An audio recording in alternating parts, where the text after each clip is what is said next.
Okay, you ready for this, guys? Look at wow, like that's in gear. Dual pipe exhaust. Ciao, Giancarlo. They will just instantly love you. What's up, ladies and gentlemen, and welcome to this POV review by AutoTopNL. My name is Max, and today we've got another viewer's car. This is Gregory's ALFA ROMEO 166, and it is a beautiful specimen from 2000. It has been well kept by Gregory. The previous owner didn't really maintain it that well, but luckily for this beautiful Alpha, Gregory put some TLC in it, and well, it is in great condition now. So we're going to walk around it. I'm going to show you a couple of things on it, and then we'll take it for a drive towards the Autobahn for a little Autobahn blast. But before we begin, don't forget to subscribe and hit the notification bell if you want to receive updates when we upload a new video.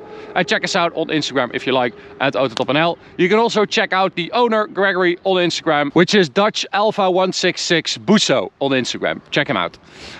Okay, so the 166 is like the big luxurious business saloon. It is supposed to be like the most luxurious sedan they make, and it's like a BMW 5 Series, Audi A6, Mercedes E-Class. It was built from 1998 through to 2007, and there was a facelift. Well, there a couple of things changed. First, the interior changed, then the exterior changed. The engines changed as well. So this is the 3-liter V6 Busso engine with 226 horsepower and a manual gearbox. The automatic got 220. And later that was replaced by the Busso 3.2 liter, which you can also find in a 147 GTA or a 156 GTA with 240 horsepower. But this is the pre-facelift, and we do have a couple of facelift things on there, like the wheels, which is really good. I love that wheel. Fits this car very well. But this car is kind of a weird one, because I read somewhere that just over 3,000 of these were sold in the UK, and that now only 400 are left because they just rust like crazy, especially the floor. And at one point this was the most heavily depreciating car in Britain as well. So it wasn't really a good investment, apart from the people who bought it when it was like bone cheap.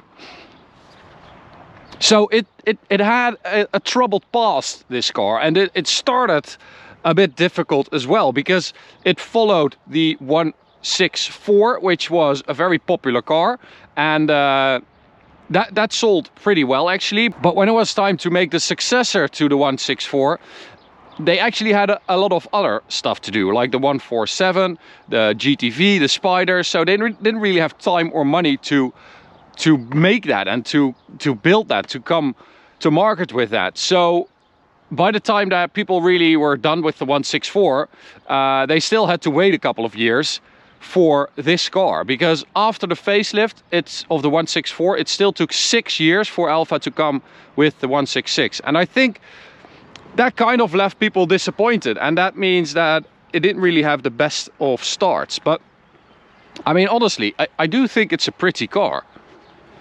It has some beautiful lines, especially I do really like that Gregory put those wheels on there. Yeah, it's a nice car. It's quite beautiful. 18-inch wheels with those spokes. Fits this car really nice. And we've got this Nero 601 paint, I think, or 610. So it's just a regular black. We've got chrome trim on the door handles, on the roof as well, on the A-pillar down there. And at the rear, we've got a beautiful chrome dual pipe exhaust, which just a very good look. And the 166 badge. Dutch Alpha 166 Busso, go follow him. And we'll take a look at the engine as well, because of course that's really what this car is all about. Now, look at wow, that actually looks really good. Look at that. That is beautiful. So as I said, stock 226 horsepower, 275 newton meters of torque, 0 to 100, 7.8 seconds, top speed 243. Now this car is from 2000, so it's 21 years old. And still, Martijn was able to do both those numbers, 7.8 and 243 on the Autobahn earlier. So that is really good. It still has its horses, which, you know, the Busso engine apparently holds the horses a little bit better than the 3.2 liter GM engine that replaced it. Remember that 159 that was super slow? Well, this is actually quite a bit quicker. Gregory also installed a Ragazon center silencer for a bit more sound, and this open air filter because he really likes that intake sound. Other than that, it is pretty much stock, but it is very well kept by Gregory. He doesn't really spare any expense to keep this car in this good of a condition. So good job, Gregory. Really like that. Okay, so let's take a look inside, which is really nice.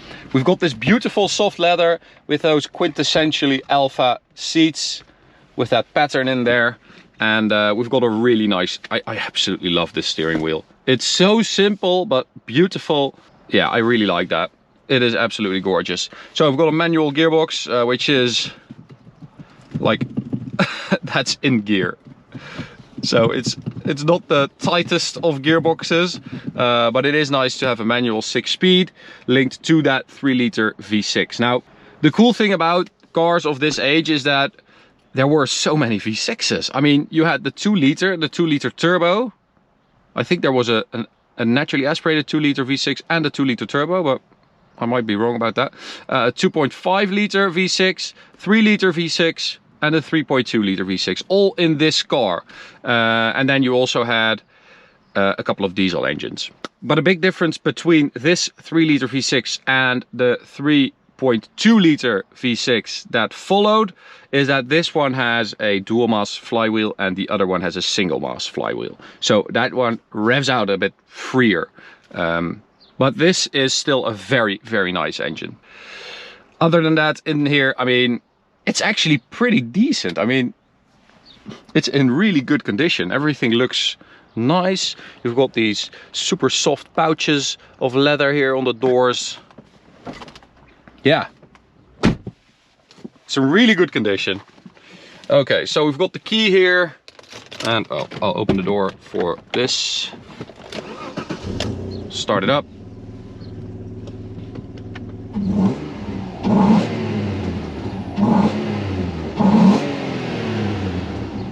That is a proper Alfa sound, right? That sounds absolutely awesome.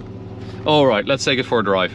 And well, a couple of 4 cylinders were also available in this car, but I mean, you really have to have a V6, right? In this era of car.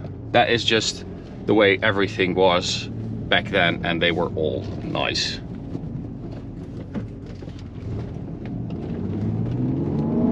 So how does that sound? I mean, it's supposed to be like a big luxury saloon car, sedan, that is very comfy, but because Gregory installed that center silencer and that open air filter,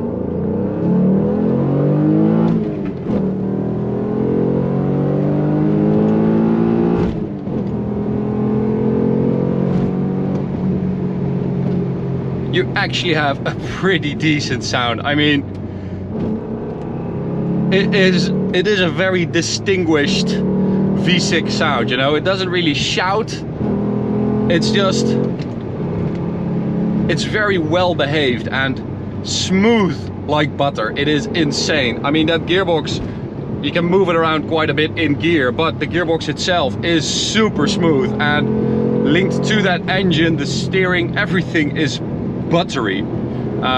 This car also has KW springs, like coilovers, but it's still pretty loose, so it's still very comfy to drive.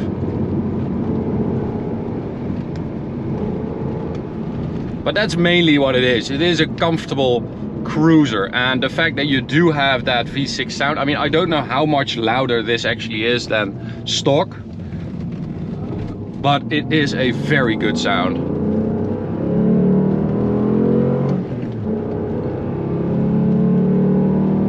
And I just love that steering wheel in front of me. It just makes you feel like you're driving in an 80s Italian film or something like that. So a little bit of sound. That's just beautiful. And it's a car that makes you happy, you know. It's very simple. It's easy to drive. You have a nice V6 sound. It's not super quick, but you do feel like, you know, it moves. Once you get going, it actually has some go.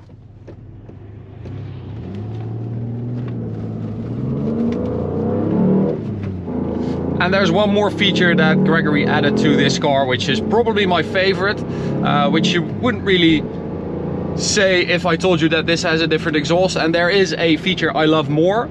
It is this. Okay, you ready for this, guys? This is the most Italian thing you'll hear today. Oh, that is just so friendly and not intimidating. I mean, no one would be angry at you if you horn at them, right? If it doesn't really matter what happens. You could be the biggest asshole in the world, but if you do that to someone, they will just instantly love you. I feel like I'm driving through an Italian village, you know, and I'm like at the bakery, and I know the guy, his name is Giancarlo, and I'm like, ciao Giancarlo. I mean, that's probably the best horn I've ever heard in my life. So good job, Gregory, that's a really good mod. Okay, so we've got a speedo cam, second gear, here we go, full throttle. And I am honestly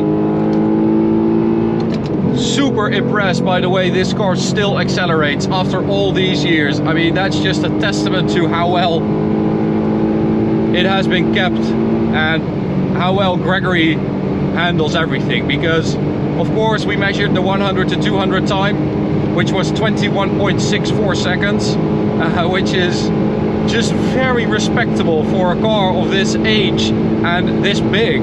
It's faster than a new VW Polo GTI. I mean, you wouldn't really say that if you drive this car, but it is. It's actually quite a quick car. It's also 8 seconds faster than that 159 we drove, but that was just that was just so slow. This is, it just feels more zippy as well. I mean, this engine, of course, is the Busso engine, is just a work of art, so much better than that 3.2 that came after, or after the Busso. And the thing about this car and this car with this engine is that it's such a nice travel companion. You know, it's relatively quiet. You can cover some ground. You know, it's not a slow car, but it still remains comfy and composed. You have that horn to enjoy. Yeah, I'm actually quite impressed with the way this thing handles itself and how well it performs still. You have some beautiful analog dials in front of you as well, so that also adds to the whole Italian experience. But man, I really love the fact that you guys have all these cool cars and more and more of you are bringing them to us, which gives us a really diverse offering of cars on our channel, which I really like. So last little tunnel. Listen to that little engine sing. It is beautiful.